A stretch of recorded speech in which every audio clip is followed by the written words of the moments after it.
everybody, welcome to Teresa's World.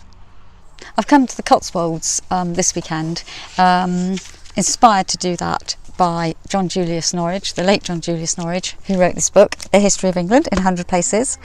And as you all know, I'm hoping to visit all these places. So this weekend I am going to visit Chedworth Roman Villa. Villa, I didn't know this, villa in Latin stands for farm. I didn't know that, so I've learnt something today. I'm sure I don't do a place justice on my vlogs because I just roam around and just pick up bits of information, but I don't go into it in depth. And sorry about that, everybody who wants to know all about Chedworth in depth, but you can always Google it. Like I said, this is not a history channel. So Chedworth was at his best, or at his height, in the 4th century, and it had things like underfloor heating and 2 bathhouses where everybody had a bath together. Sounds fun. This is the dining room behind me. There we go there. You really have to use your imagination.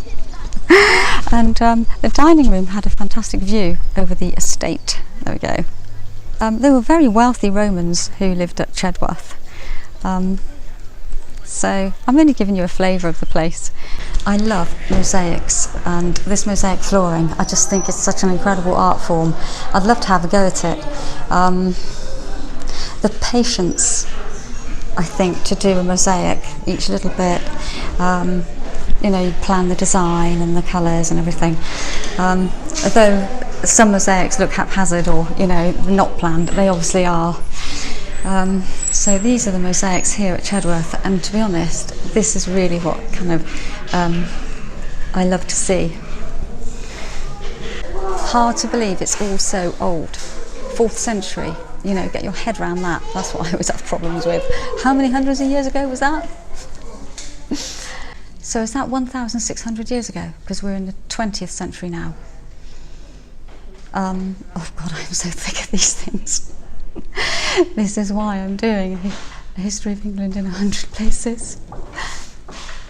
Actually, I think I've got that wrong, because we are actually in the 21st century now.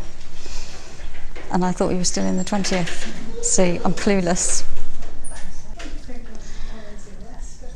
Really love this one, this mosaic.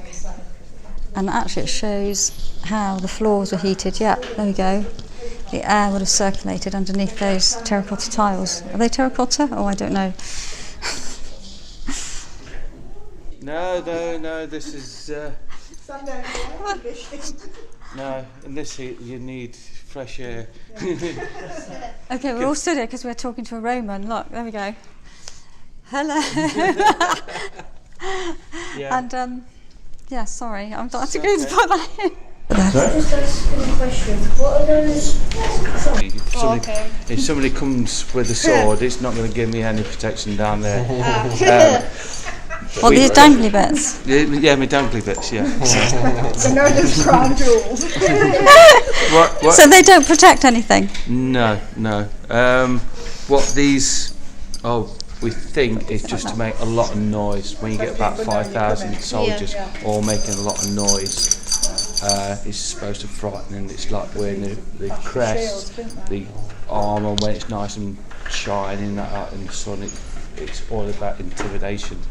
See, the plate armour we have, the segmentata, that does not really breathe. It just gets hotter and hotter and hotter as you come from soaked. But the mail, that just breathe, but that's slightly heavier.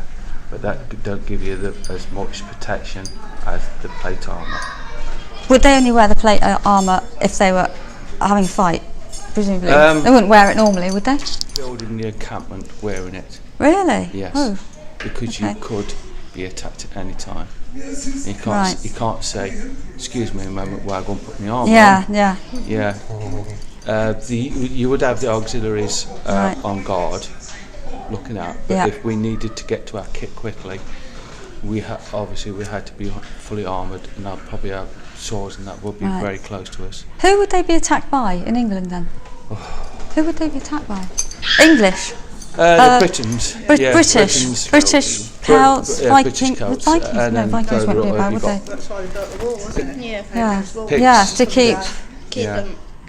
keep marauders out.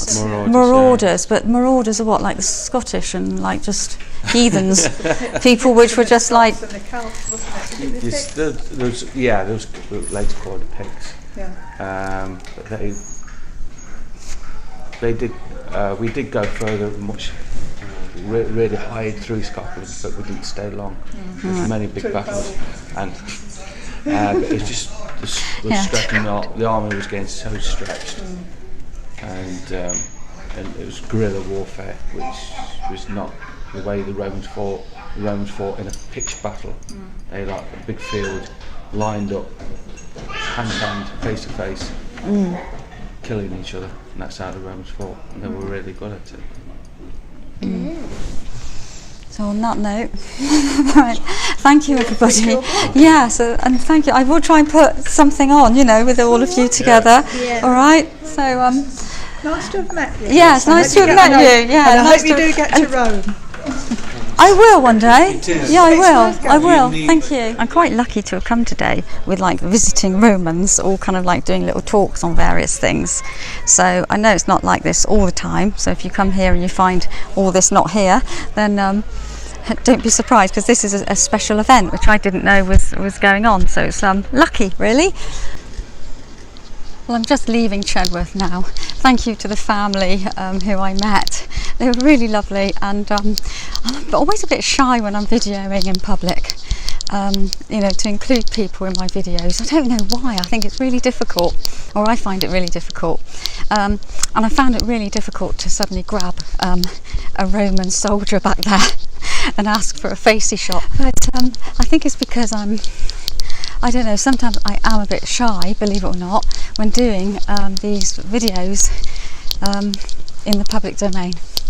But anyway, so that's Chedworth Villa.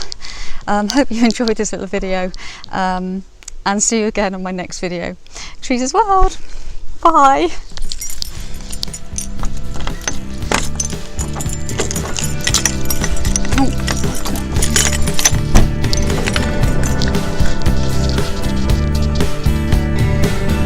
Fast asleep.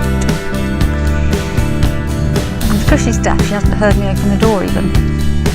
Bless her.